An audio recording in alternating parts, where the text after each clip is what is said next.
All right, Dravidians versus the Tupi. Okay, let's do it. Let's do it. How about your daily meals? It's good. I had some breakfast today. Nothing too crazy though. But are we already starting to talk about food? We're not even 10 minutes into the stream, guys. Come on now. Let's talk about some Age of Empires. We got the Tupi here, one of the new civs, and this civ is honestly kind of overpowered. We're up against the Spanish. What's overpowered about the civ is the fast castle straight into the Blackwood Archer. Apparently that unit is just way too good, the Blackwood Archer. So I'm gonna go ahead and do that. My map looks absolutely amazing, and yeah, look at that. Safe gold, easy, easy stone to secure. I got 2p. This is basically what I'm gonna do with this game is basically everything wrong with competitive 1v1 Age of Empires 2 right now on the ranked ladder. It's the Arabia that's very easy to wall, which the devs are changing, but they're gonna change it in only a couple months, at like the earliest from what I've heard. So it's gonna take some time, so we're kind of stuck with it. And then we have the 2p Blackwood Archer, which is absolutely, absolutely overpowered. So let's see if I can actually pull this off, secure a nice little win, and showcase a little bit of what's kind of wrong with Age of Empires at the moment, at least for pro 1v1s on the rank ladder. Because as you guys know, this game is so amazing. Everyone here loves Age of Empires 2. I myself absolutely love this game. I've been playing it for many, many years. And I'll continue playing it regardless, regardless of what's going on here about the little, balance issues or, map issues and whatnot. It doesn't really bother me in the long term. But it is nice to kind of highlight this because a lot of the casual viewers might not realize what's going on here when they hear some pro players complain, about certain balance choices and whatnot. But let me show you guys a little bit what's going on here with the 2P. See if I can land this win real quick. And I'll talk you guys through the strategies. So to start off, I have a nice cheeky settlement here. The settlement might be a little strange to you guys. It's a new building. It counts as a lumber camp, but also a mining camp and a mill. You can drop off any resource at the settlement, which is kind of strong. It's a pretty good bonus. So this one here will act as a mining camp because it's right next to my gold. I positioned it there on purpose, and as you can see, my stone will also get a nice positionment near the woodland as well. The settlement costs 125 wood, but it counts as a house as well. So it's actually a very good value deal. Very good value deal. Then as far as the strategy goes, I'm up against the Spanish. It's a very strong civilization in terms of the units that it fields. It has a bit of a slow start, but once it gets going with conquistadors, missionaries, it's quite powerful. However, the 2P ends up being usually a better option if I can get to my unique unit, because my unique unit, the Blackwood Archer, is absolutely insane. It's really, really strong. So I'm going to go ahead and showcase that unit right here. And let's see if it's as strong as I'm advertising it. So the strength of the Blackwood Archer, I should first explain what it is. It's an archer that... Ooh, just squeeze this in. Yeah, perfect. Again, good value settlement there. Berries and wood. Getting a little lucky with these placements. It's an archer that gets you 2 for the price of 1. And each of the archers that comes out is only counting for half a population. And the price is quite cheap because you're getting 2 at the price of 1. And so you can actually... Yeah, you can actually mass them quite cheaply, quickly, and effectively. And the unit itself is very glass cannon. It does good damage. It moves pretty quickly. However, it has very low HP. Now, this seems like a pretty good unit design. And honestly, it is. I like the unit. It is a good unit. But I think it's way too cheap for how good it is. Like, it attacks really fast. It moves very quickly. And what you'll find is that in the hands of a pro player, the low HP on the archer doesn't really matter. Doesn't really matter because you just never get hit, or you rarely get hit. And if you get hit, it's usually because you're taking a pretty big risk and you're okay with losing some of those units. All right, let's go ahead and take a little bit more of these berries. Of course, for the fast cast, it's important to actually take a good amount of these berries. You want to keep your sheep for later. I have a bunch of other deer that I can lure out here as well, so feeling quite good about that. There we go, bringing some more of those guys in.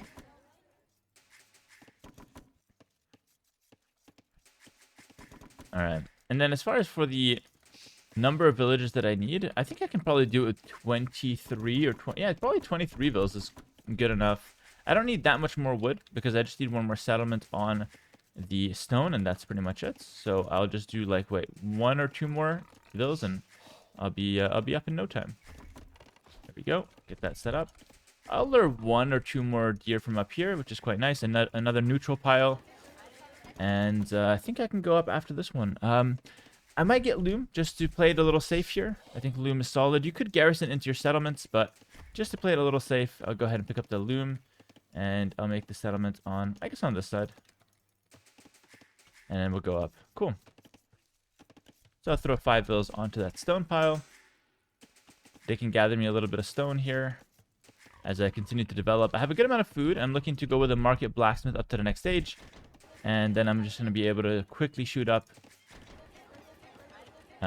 from feudal age to castle age without having to spend too much time in there. And what's cool is that any of these villagers at any time can start taking a little bit of wood.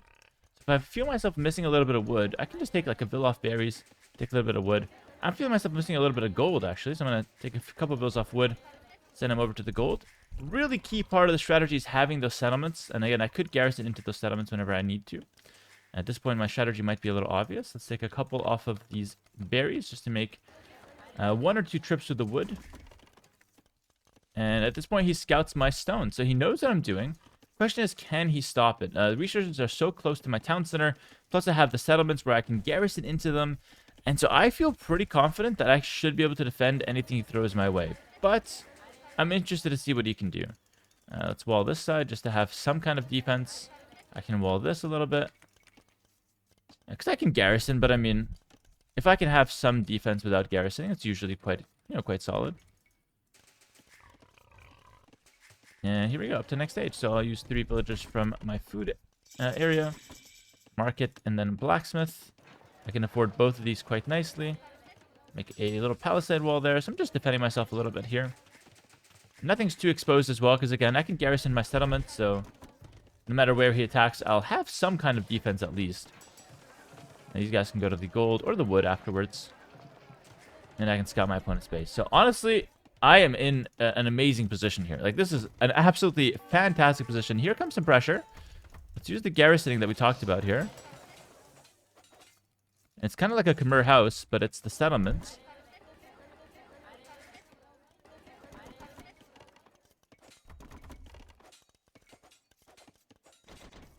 Could have got the trap, but I just failed it a little bit. Ever so slightly failed it. I could run back. This guy's a little weak, so I'll send him into the settlements. And I think I should be good to go. Didn't play that one too well. Actually, there's a big reason why I couldn't... the stone mining upgrade. Hang on. I couldn't do something that I wanted to do because I had a hotkey that was messed up. I knew it. Go to the settlement down here. This has to go. That was really hurting me. I don't use these upgrades right now. That was really hurting me. I wasn't able to do the hotkeys of putting the flag, so I couldn't garrison how I normally do. Which is why I failed the quick wall. I'm not a guy to make excuses, but honestly, that's exactly what happened. I can make a couple farms here. Take a little bit more wood. And he's going to come around to the stone. But again, I'm kind of ready for this. And we're going to have a nice quick wall session. Do it ahead of time. Make sure nothing comes through. And we're good to go. Again, if it comes down here, we can easily just quick wall this. There we go. My map is so good that nothing can really go wrong. As long as I don't mess up. I mean, I could mess up for sure. Could always mess up. But if nothing goes wrong, I should be in a great position. Alright. Now we're just going to go straight into that unique unit. We'll pick up fletching. I don't need many eco upgrades. It's a pretty... not all-in build, but it's a pretty like aggressive build where I can skip some eco upgrades initially. And we'll get the castle, and then we can play from there. I like to do the castle with these stone mining villagers. Oh, and the cool thing is when you garrison the settlements, you actually drop off the resources, which is kind of nice. Oh, I lost the vill here. I don't know why she was going to that settlement, but did lose that vill. Hit it against the scout, which sounds good, but it's really not that good. And here goes the castle. Make it next to your town center so you cannot stop it. The whole point of the strategy is that he can't do anything at any point. Which is very fair, you know. My opponent can't play at any point here. That's exactly what I'm looking for. Don't want to give him a single opportunity to counterplay me. Looking for a little bit more wood here. I love these settlements. You can just go back and forth with like wood to gold, gold to wood. Whatever you're missing, you just have. So for example, here I want a little bit more wood. I'm trying to send some to the wood. constant vote production, so I'm not really lacking too much. This is actually open, but it's a trap. If he comes in, I can quick wall him, so I'm not too worried about that. And here we go with some Blackwood Archer production. So as you can see, the unit costs 35 wood and 45 gold. And I get 2 per 1. So the real cost is actually much less. Yeah, I just holding it there.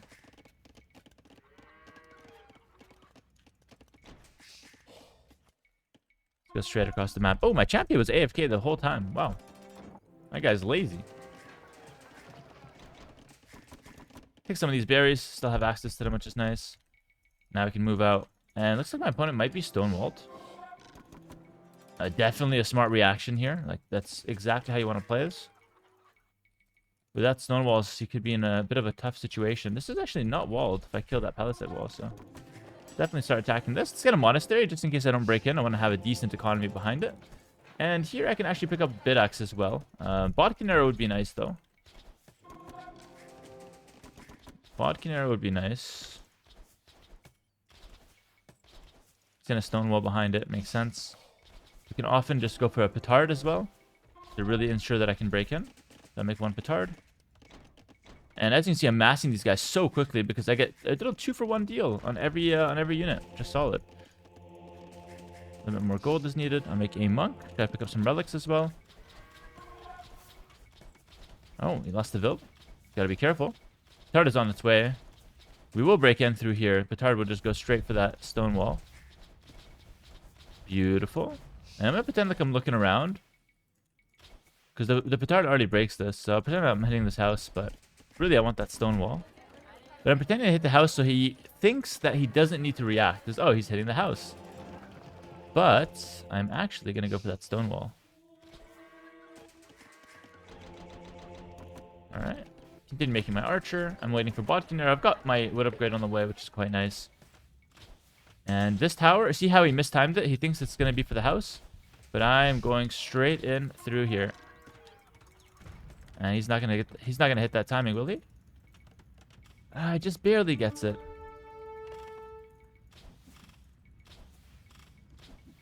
It's a bit risky. I'm quite a low HP unit, but funny thing is, when I lose one of the units, I actually get back some HP as well, some resource. Excuse me. It's not too bad.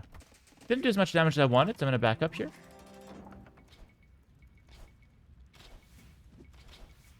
We'll need the Bodkin arrow. Get some eco upgrades because we're going to play a pretty regular game from here. Which is, in my opinion, another reason why the strategy is so strong. I don't think you have to win with it. I think you get onto some really strong unit. You know, force your opponent in a really defensive position.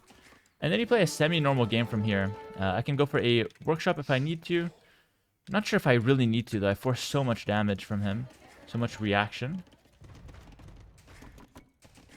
I'll get wheelbarrow. Still missing horse collar. I would like another monk at some point. I don't want to sell my stone because I'm actually looking for another town center soon. I think this unit's quite good against skirmishers as well. They have a really rapid fire rate. Holy, it shoots really fast. And I also move quickly. I can get 2 shots before he gets 1. Oh, that's crazy. So without ballistics, he can't really fight me.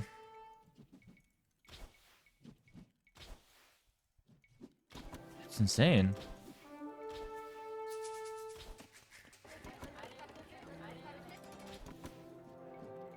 He needs ballistics, basically. Wow. Yeah, this unit's crazy strong. Does he have ballistics? No. I move faster, so I can kite him so well.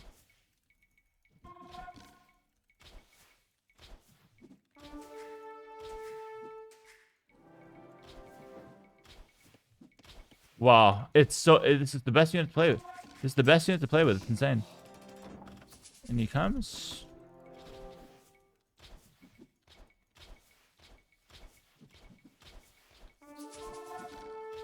Oh, a little bit of double micro there. Why not?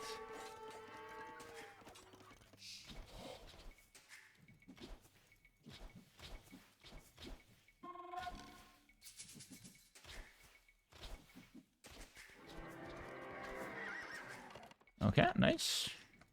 This unit's insane. I absolutely love playing with it. Let's get some economy, though. Let's get some economy. Let's add a town center back here. Looking for a little bit more here. I'm going to add a workshop, probably. Just because I think long-term, it's not really feasible. Actually, workshop or champions? I feel like champions might actually just be better.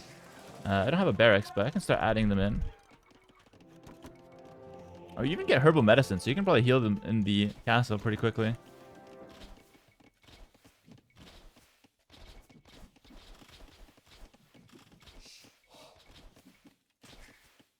I'm really impressed by how good they are, how decent they are against skirmishers. You wouldn't expect them to be good against skirmishers because they're a low HP archer unit, but that fire rate's just crazy fast. They try to make this unit's only weakness be the HP, but as you can see, in the hands of a pro, you just don't get hit too often. Unless you want to get hit, usually. You're doing like a trade or something.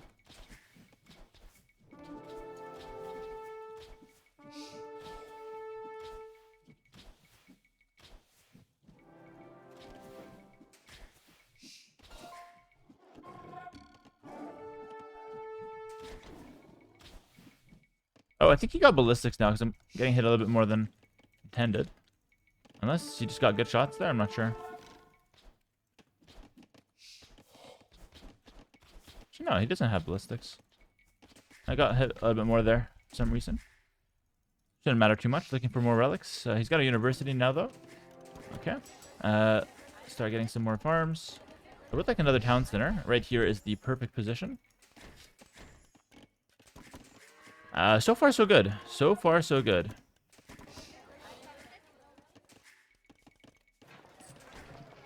And the coolest thing about Tupi is that when my units die, I get 15% of the resources back. So you just want to trade. You want to fight a lot. You make units that are super spammable. And you just constantly fight your opponent. I've got 3 relics, looking for the 4th one out here.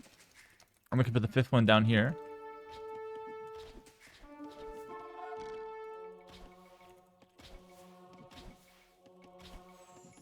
Cheeky conversion. Alright, looking to start setting up some champions. Champions that counter the skirmishers, of course. I'm making more settlements, but truthfully, I can just farm around my other settlements. A bit of a mistake to make more. Not really needed. Get a little bit more eco upgrades. There we go. Just squeeze in a couple more of those. Let's make some houses as well. Oh yeah, I lost those Blackwood archers out there. I need my second barracks. Really start spamming these champions now. This monk can heal. Oh, there it is. Cheeky relic. That's number 4. Hopefully I can get it back to my base. I'm not sure if I would be able to.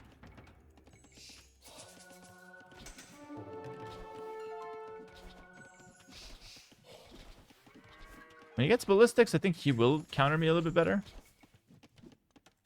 He has it now. He has it now, yeah. But at this point, I'm already ready with my champions. So I'm not sure if, like... I'm not sure if Skirm actually does much here. Just because I have such an easy transition into my champion runners. I get +2 armor on them. Oh, wait, hold on. Here comes a castle. This is interesting. I'm a bit late on my champions then. He's going for an all-in of sorts. I guess that's my problem with not having a... Wait, you know what? I have Imp. I have Imp that can easily defend this, I think. Imp might actually solve this issue for me.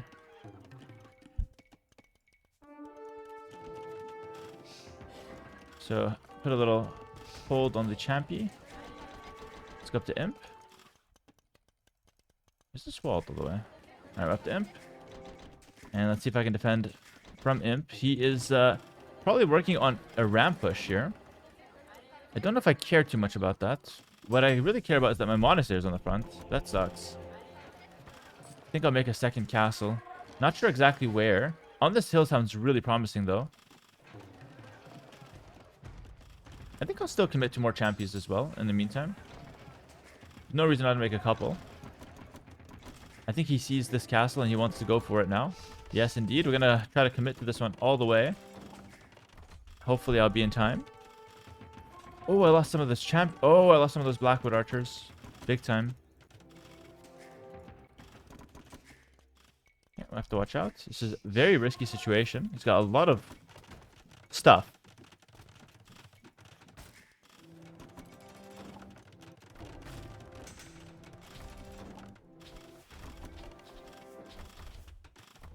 think the theory is that I can get so many of these Blackwood archers that I actually don't care about rams.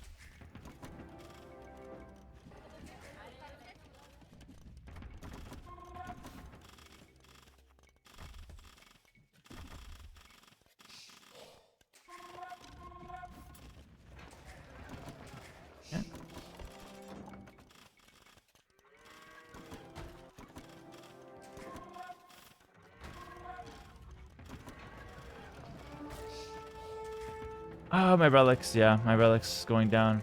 It's a bit annoying. Get a quick university.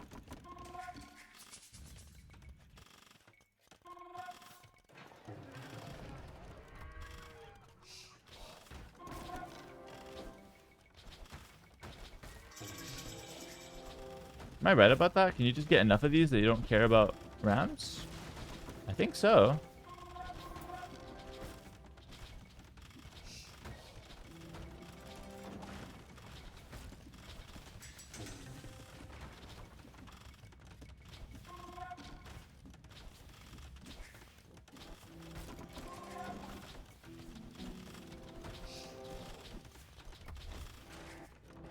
That's a bit awkward for him. So a big ram push. Didn't really work out. And one thing I'm noticing here is that I'm not running out of resources ever, I would say. I'm never running out of resources. Because I just lose army and I just get more. Very interesting.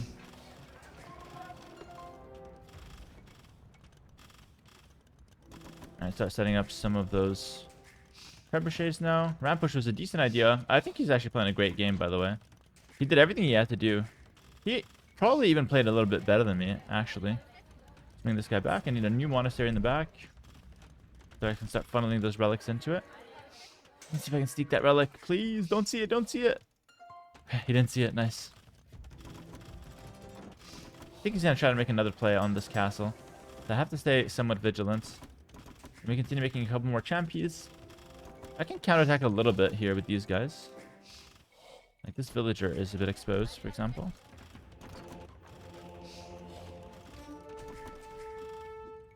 But he's got good.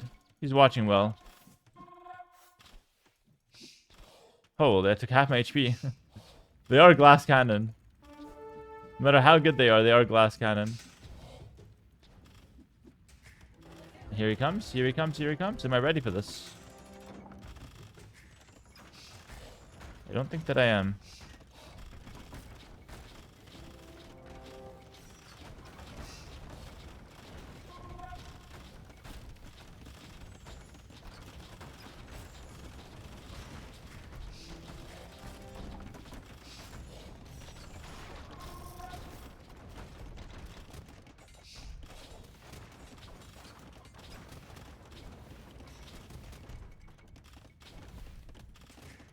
Good play from him. But yeah, he's got tons of resources. It's the one biggest thing that I've seen from the civs, just that I just constantly have resources.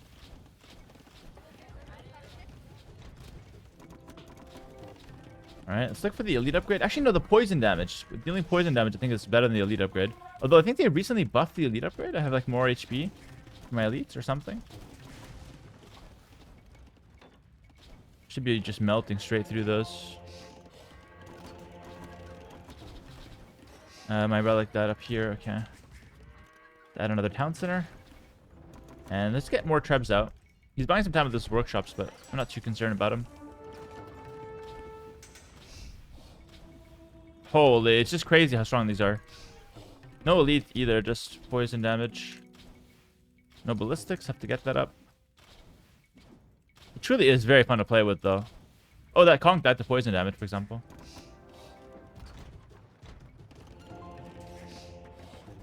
Get elite champions so skirmishers are no longer an issue.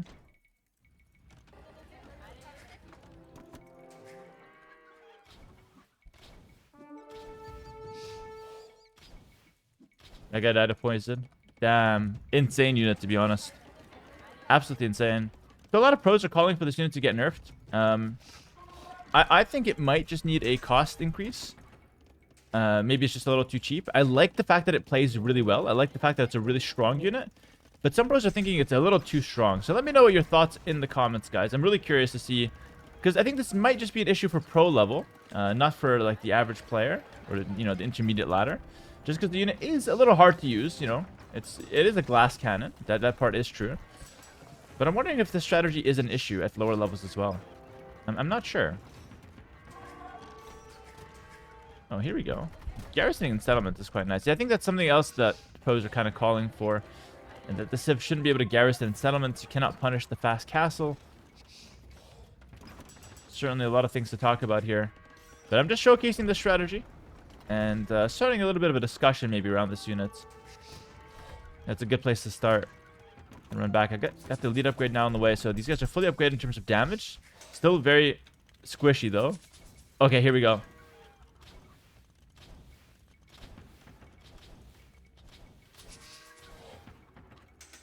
Oh, what was that? What was that? That was insane. That was insane. The damage output with the elite and the poison is just so solid. I don't even know if the elite gets more damage, but that felt insane. Okay, well, clearing that was huge. Because now I have champions that counter skirmishers. I always have resources. Because I always get resources back when I lose army. And all my units are dirt cheap. It's crazy how strong this unit feels. Champion warriors and slingers attack faster. That's a good unique tech, but I don't think we'll need it here. GG. I honestly felt like I was in control this entire game, despite not playing that well. Like, I honestly didn't play that well. I made a lot of mistakes. I even lost a villager due to, like, something stupid happening early. I failed a couple quick walls. And yet the Civ still felt absolutely insane. Like, completely unstoppable. I have always resources in the bank. My unit is so strong. The Blackwood Archer is genuinely, like, insane how good it is. It is, once again, it is a glass cannon. Like, it has 25 HP. It doesn't have armor upgrades. Or it doesn't have armor. You have to upgrade it. So it does die quickly, but I don't really care if it dies because it's so cheap. And I get some resources back when it dies as well. So this is the 2P, guys. This is basically what's making playing competitive 1v1s on the rank ladder impossible for some.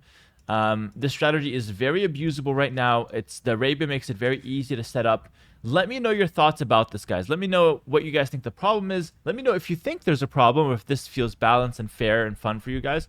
Honestly, I'm opening up the discussion and I want you guys to share some opinions, share some different point of views.